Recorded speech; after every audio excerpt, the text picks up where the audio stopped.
जो हमारा टॉपिक है, लास्ट टॉपिक है इस चैप्टर का, फिर ये चैप्टर खत्म है। हु सप्लाइज मनी, मनी कौन सप्लाई करता है? मनी के 3 सप्लायर्स है, सेंट्रल बैंक यानी कि आरबीआई, कमर्शियल बैंक्स और तीसरा है सरकार।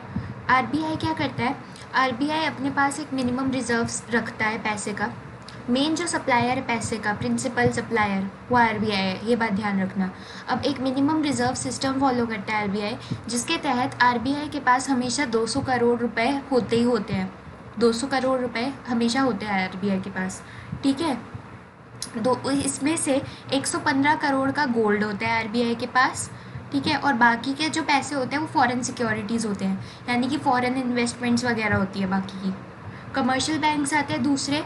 कमर्शियल बैंक्स हमें पता है इशू नहीं कर सकते नोट्स और कॉइन्स, ये सब नहीं कर सकते, वो सिक्के वगैरह नहीं छापते ना वो, लेकिन क्या कर सकते हैं वो डिमांड डिपॉजिट्स क्रिएट कर सकते हैं, यानी कि बैंक अकाउंट खोल सकते हैं। डिमांड डिपॉजिट्स हमें पता है जो सेविंग और करंट अकाउंट होता है दोनों को मिला के बनेगा, ठीक है, जिसमें हम चेक डाल के पैसे निकाल सके, वो डिमांड डिपॉजिट होता है हमारा, जिसको हम बैंक मनी भी कहते हैं। तीसरी आ जाती है सरकार। सरकार क्या करती है? हमें पता है जितने भी 1 रुपए के नोट होते हैं, 1 रुपए के भी कुछ नोट आते हैं, ठीक है, और जो सिक्के होते हैं, सिक्के और 1 रुपए के नोट, वो मिनिस्ट्री ऑफ फाइनेंस जो गवर्नमेंट है वो इशू करती है। बाकी बड़े बड़े जितने भी नोट होते हैं, 1 रुपए के नोट के अलावा जितने भी नोट होते हैं वो आरबीआई इशू करता है, ये बात मैंने पहले भी बताई थी, ठीक है। और जो दूसरी चीज़ें हैं वो आ जाती है बैंक मनी और हाई पावर्ड मनी, ठीक है ना। बैंक मनी और हाई पावर्ड मनी में क्या होता है? बैंक मनी होता है सिंपल सा, जो बैंक के पास जितने भी लोगों के डिमांड डिपॉजिट्स हैं वो होता है बैंक मनी।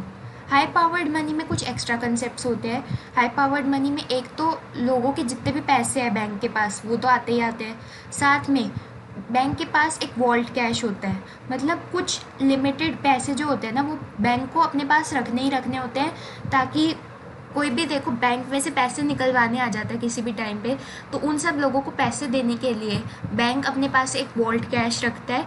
एक थोड़े से पैसे बैंक अपने पास हमेशा रखता ही रखता है, जिसको एलआरआर कहते हैं, जो बैंकिंग के कंसेप्ट में आएगा।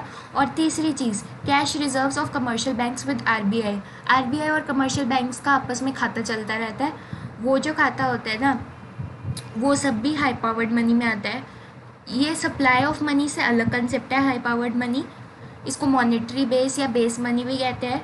ये मनी सप्लाई का पार्ट नहीं आता, क्योंकि मनी सप्लाई में सिर्फ लोगों के पास जो पैसे हैं वो आते हैं। ये वॉल्ट कैश, ये cash reserves of commercial banks with RBI, ये सब चीज़ें उसमें नहीं आती, ठीक है, ये बात ध्यान रखना।